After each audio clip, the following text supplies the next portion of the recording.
Hey guys, welcome back to Mikey Reacts, and today we're back with another reaction to Laurence from Lost in the Pond, and it's six British things that are actually American. This might burst my British bubble a little bit.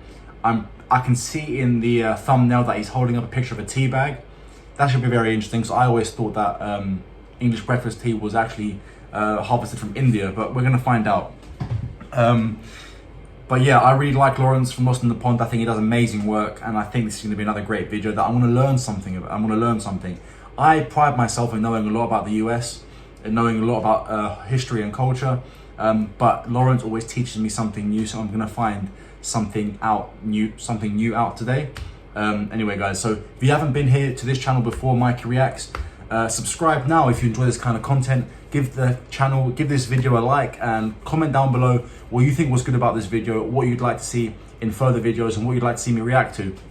But most of all, this is a small channel, so any help you can give us by subscribing or heading over to Patreon for just $5 per month, the link is down below, will be absolutely amazing. Me and my fiance are also moving to the United States in February.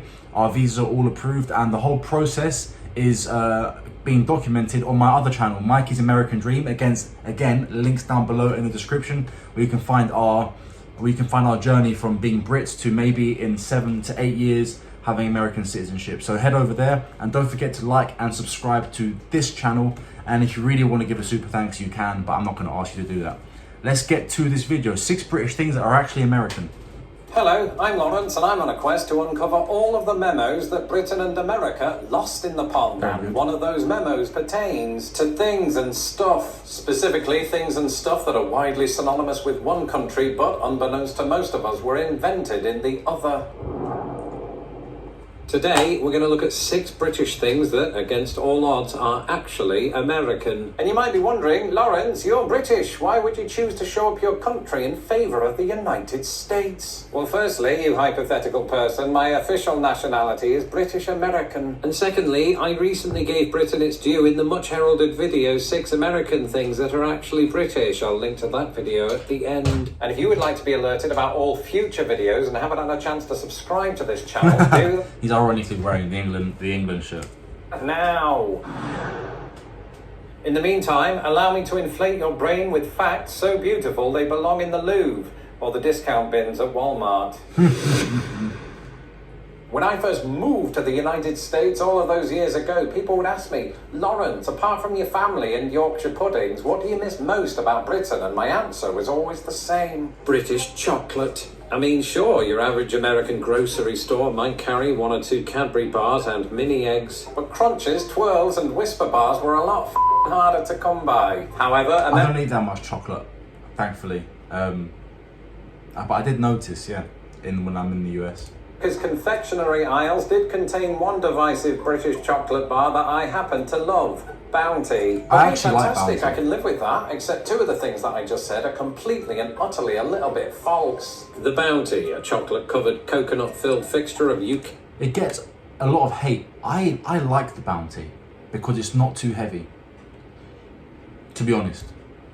Wheat shelves is not actually British at all, but American. And I know what you're thinking. Ooh, Laurence, Britain sells M&M's, Snickers, and countless other American top sellers. What makes Bounty so special? And in some respects, you raise a valid point, especially since the wrapper is plastered with obviously Hawaiian imagery. You see, I always just thought that this was a product of fantastical marketing. Kind of like how Britain came up with the world's most famous bears, despite the total absence of bears in the British Wild. Furthermore, this one is special in part because of its name, which brings me on to lie number 2, the truth of which is this. Americans don't call them Bounties. Here, the bar is branded differently depending on whether it's light or dark chocolate, with the names Almond Joy and Mounds applied respectively. Oh, an Almond Joy, okay. Why almond though? Because it's coconut, as far as I know. Both were launched in the first half of the 20th century in the United States, and it was only a few years later, in 1951, that Mars Incorporated, which had no trademark attachment to the American varieties, launched Bounty in the UK and Canada as straight-up imitations. Oh. Sandwiched in between the long... Oh, so it's an imitation. of these sugar-laden chocolate bars was an even bigger killer. World War Part 2. Thankfully, as an antidote to the horror and misery unfolding before them, both countries found comfort in music. Most famously, American band leader Glenn Miller was hugely popular on both sides of the Atlantic, to the tragic extent that he disappeared over the English Channel in 1944. As it happens, Britain's most lauded wartime music icon herself became synonymous with the English Channel. In addition to singing the famous World War II hit and Dr. Strangelove outro track, We'll Meet Again, Vera Lynn soothed Britain with the equally hopeful White Cliffs of Dover. As the Luftwaffe came in on Britain, who wouldn't have found comfort in the prophecy? There'll be bluebirds over the White Cliffs of Dover. Well, for one, ornithologists, because there are no f***ing bluebirds in Britain. In fact, they are entirely endemic to North America, which also appears to have been true of the song's lyricist. After it was released, New Yorker Nat Burton insisted he didn't realise that England didn't have bluebirds. Still, nice sentiment, Nat, if that is your real name. Anyway, speaking of iconic anthems, that brings us on to this. No. Few things are more British than football, a sport whose origins can be traced back to ancient China. Really? Okay, fine, but few things really are more British than football chants and songs. And perhaps the most iconic anthem in the whole of English football is You'll Never Walk Alone. Appropriately, given the song's title, it is also synonymous with more than one British club, with supporters of both Celtic and Liverpool belting it out before kick-off. In fact, the song is so inextricably linked to Liverpool in particular that those 4 words can be found on the club's badge. It is used in reference to the successful 1963 version by Jerry and or the Pacemakers. At the time, Jerry and or the Pacemakers were a popular group from Liverpool, perhaps second only to the auto cues failed. I suppose the people are never going to know the identity of that Beatles? Yeah. group now, and so the song and everything it represents is as Liverpudlian as Albert Dock, except it isn't. You see, unlike the band formerly known as the Quarrymen, Jerry and or the Pacemakers did not write their first few hit singles. And this included You'll Never Walk Alone. But then you knew that if you happen to be a fan of musicals. I once played Prince Dauntless in Once Upon a Mattress, so it's a touchy subject. The piece was in fact the brainchild of American songwriting duo Rodgers and Hammerstein, who included the track on their Broadway smash Carousel. So how did it come to be an anthem for England's most trophy-laden club? Well, by 1963, Jerry Marsden, this time without his Pacemakers, is said to have played a demo to Liverpool's legendary manager Bill Shankly, who was like, "That is an absolute banger, mate. Inject that shit into my veins." Now, we haven't verified the validity of that quote, but rest assured it was along those lines. Later that year, the song, along with other chart hits of the day, made it onto the terraces of Liverpool's Anfield Stadium. And unlike those other songs, it hasn't left since. That's right, even the poppies that are worn by us Brits in the lead up to Remembrance Day aren't actually British. But don't take my word for it. Instead, here's me from a year ago discussing it on a YouTube short that you probably missed. Moina Michael was an American professor who pioneered the idea of commemorating soldiers with the red poppy. She'd been inspired to push for it after reading the famed poem In Flanders Fields by John McCrae, himself a Canadian lieutenant colonel, while teaching a class. That's so interesting. I mean, I wear my poppy at work. I wear it out, especially in November, but it normally stays on throughout the year because I've got a metal pin one, so it won't disintegrate or break. I have no idea. We're gonna find out exactly what happened here, but I thought that was a very British thing, but it turns out it's American. It just goes to show that our countries are inexplicably linked through so much heartbreak as well, but through similar values and having fought together for so many years in so many wars, that we are linked like brothers, like cousins, because of all these things, and each of our cultures coincides with the other in a variety of ways. Very awesome. Disabled World War I serviceman at the University of Georgia, Moina saw an opportunity to engineer financial support for the wounded by selling poppies. As a result of her efforts, the American Legion Auxiliary and the British Legion Appeal Fund both formalised the poppy as a symbol of remembrance from 1921. While Britain widely persists with the symbol more than a century later, America has long since phased out the November 11th poppy, with some choosing to wear one during May's Memorial Day.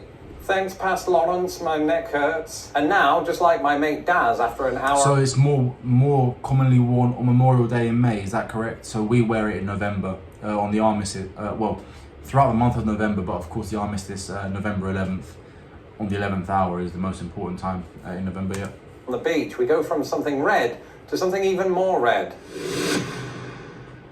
But Father Christmas, one of Santa's pseudonyms while delivering presents in Britain, didn't always wear that particular colour. But as I said in 1987, when Santa brought me a protein pack instead of a proton pack, back up there, mate, because who was Father Christmas actually? Well, I won't bore you with all of the details because I already did. So Father Christmas was Saint Nick.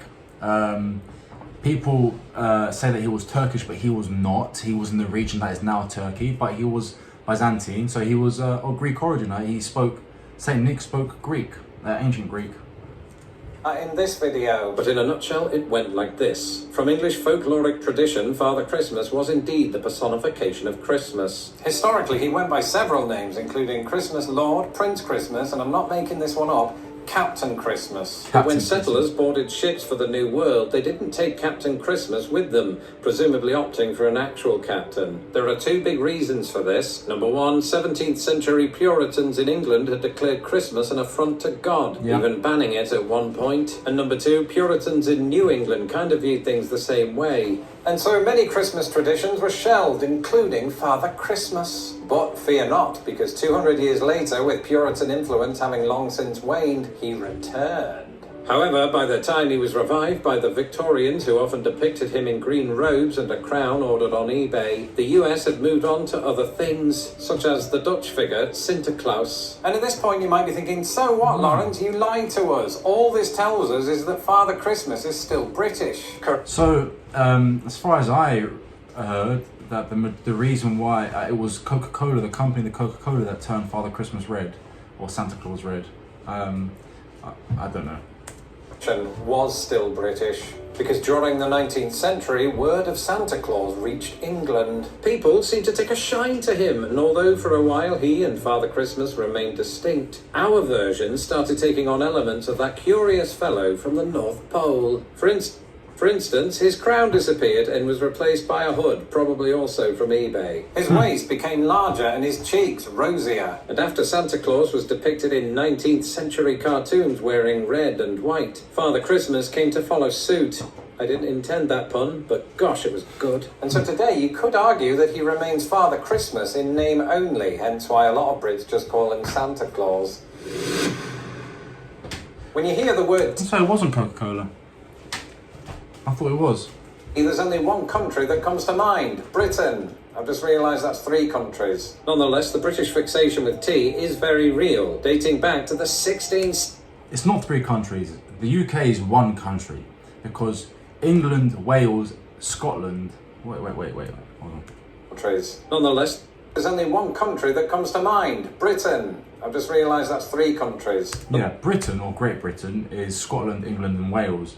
But it's not 3 countries because they're not recognised by the UN. So the UK is a country. Nonetheless, the British fixation with tea is very real, dating back to the 1660s when it was brought to England by Catherine of Braganza, the future Queen of England. Just over a century later, Britain was so enamoured with tea that Americans in Boston famously copied us by hosting a tea party of their own. And on a personal note, the one thing that Americans assume most about me is that I prefer tea to coffee, which is only true if I've had 3 coffees. That said, British people do generally love their tea, whereas Americans, more often than not, are indifferent. Instead, I'm not a tea kind of guy. I'm very indifferent. I'm not a big fan of tea at all. If I do drink tea, it's normally not with milk, but I'm a coffee drinker through and through. latter love their lattes, and so it will surprise absolutely everybody to learn that tea bags were invented not in Britain, but Milwaukee. The first patent... Okay, so tea wasn't created in the UK. Tea wasn't created in the US. Tea bags were. Pretty cool. So before, I'm assuming it was just loose tea. Yeah. patent, if you will, was filed in that city in 1903 by its inventors Roberta Lawson and Mary McLaren. Within 5 years, the idea caught the attention of New York importer Thomas Sullivan, who subsequently had them shipped around the world. The tea bags, not the inventors. Today, tea bags are a common household item in Britain, but Yorkshire tea, which is manufactured 80 miles from my English hometown, owes everything to two people 80 miles from this one. Behold, US patent 723287, the tea leaf holder. Is that what it's called? Cool. And so, if I've learned anything from this two-part series, it is that both of my homelands have a rich history of influencing each other. In many ways, our special relationship feels more like one of siblings. We might squabble from time to time, but it's only because we can't stand each other. Soon I'll be looking at recent words that Britain took from America and vice versa. In the meantime, if you haven't seen it yet, here are 6 American things that are actually British. So watch that video next. Till the next... So I'll have to look at the 6 American things that are actually British just to sort of balance this out at some point. I'll add that to the list for sure. But there was a few there that really went over my head. No, one. The Blue Bloods of the Cliffs of Dover, that went over my head. I haven't heard that song, and the rest I didn't know. I discovered today. I also know, like, for example, in the UK, we consider Heinz baked beans to be a very British thing. Now, Heinz baked beans are mostly consumed in the UK. I don't think I've ever seen them in the US. But Heinz is an American company. You can go all the way down. The same way a lot of you will believe that Fanta is an American company. Actually, Fanta was a German company, created in Nazi Germany. That's a long story. But that was really interesting to find out. He gives a lot of good points. Again, lots of good facts from Laurence. He clearly does his research. I like the fact that his videos seem as though they're researched quite in depth before he makes them. He clearly sits there and does a lot of research, and I suppose it is his full-time. I'm assuming it's his full-time job now, which is pretty cool. I think that'd be pretty cool to have a full-time job like that. Maybe one day, who knows? But yeah, he's really, really great. So yeah, absolutely fantastic. So if you guys enjoyed that, let me know. Leave a comment down below, and I'll be happy to add that to my list. Leave a comment down below. Let me know if you enjoyed it. I'd be happy to add more to my list of Laurence.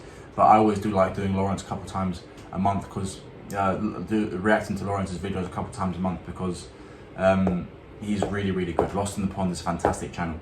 I wish I had the acting ability and the sort of the dramatic ability as he did to actually create great videos like that. For the moment, I'm really happy watching them and reacting to them. So hope you guys had a great day. Don't forget to like this video and subscribe to the channel if you enjoyed this content. Leave a comment down below of what you'd like to see or what you thought of this video. You can also head over to my other channel, as I said before in the video. Link is down below, and Patreon is also there, $5 per month, and you can contact me. We can message together. We can have a conversation about what's going on in the world currently and just about each other's lives. That's what I'm doing with a lot of my followers. So guys, have a great day. Don't forget to like and subscribe, and I'll see you on the next one.